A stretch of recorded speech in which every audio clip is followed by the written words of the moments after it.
The Divinyls Magic in the Morning. Hit 836 on the button there with 73 in Linden. Even atop Burke Mountain, pretty mild, 57 degrees. Mike Barrett with us now, as we mentioned. Good policies. Happy Tuesday to you, Mike. And good Tuesday to you as well. Can you feel it in the air? What? The end of summer? Just stop it. Yeah.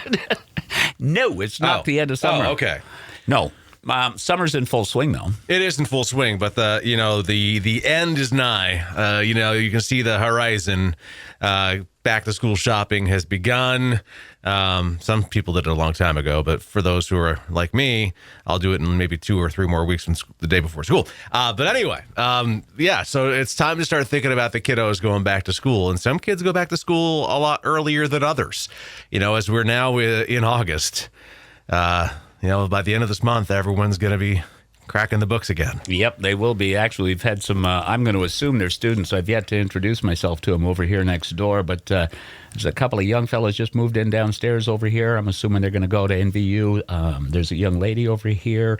They're all over the place. Yeah. And you're right. You got to make sure that the kids have their insurance needs met. That's what we need to talk about this morning. And I'm not talking about your kid going to pre-K. I'm not talking about your child going to 12th grade at LI or Danville or St. J. I'm talking about off to college, out of the house, away from home, off to school.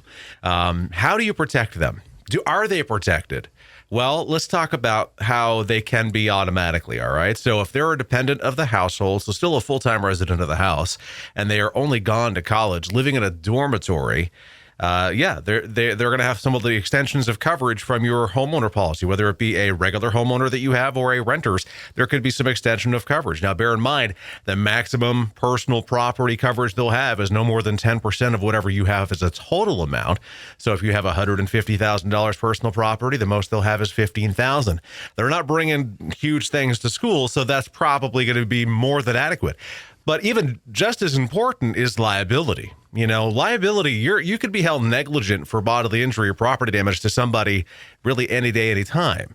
Whether you're behind the wheel of a vehicle, of course, your auto insurance covers you for that. But when you're not, what covers it? It's going to be the primary liability from your homeowner policy. And that will cover the kiddos because under the definition of who's insured on a homeowner policy, dependents such as household family members would be covered even if they're at a temporary location. Now, you said they would be covered on a homeowner's policy, and I think I heard you say on a renter's insurance policy as well. So if commonly, because these policies are serving as primary policies for mom and dad. So if mom and dad are renters and their child's going off to college, there could be 10%. Now, bear in mind, if we're talking about 10% and you have $50,000 worth of personal property as a renter, then you're getting no more than $5,000 for the child. Again, that could be plenty, but it's something you want to keep in mind.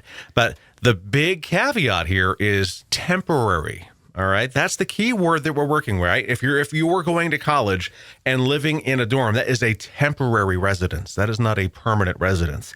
So where does the shift occur when you're going away from school or going into school? And where do you go from needing your own coverage to not? When you're renting. All right. So if you're now renting off-campus housing, or if you're in some kind of a rental situation, you're really seismically changing the situation from temporary living to, even though it won't be, permanent living.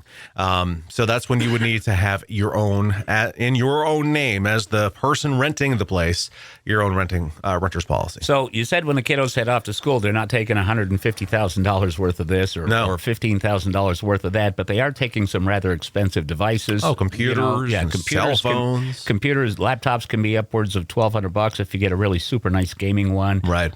You mentioned cell phones, other tech devices. We want to have coverage on also. Yeah, and there are some companies out there that you're allowed to specifically put computer endorsements on for the children or for any computer in your household. I mean, if I have a PC sitting in my office or a laptop sitting in a bag in my closet, I could add them specifically with a computer endorsement to my policy to give them not only better coverage, which would be more comprehensive coverage in nature, but it wouldn't necessarily be subject to my policy deductible, which for me I think is a $500 or $1,000 deductible for a computer. If you specifically schedule it with some companies, it brings that deductible to $100. So, and it's going to cover more things like spilling something on it, dropping it. Those are things that can happen. So You beat me to it. I was going to say something about spilling the coffee on it because we know college kids stay up late. It may not be coffee they spill on it, though. I wasn't going there. No.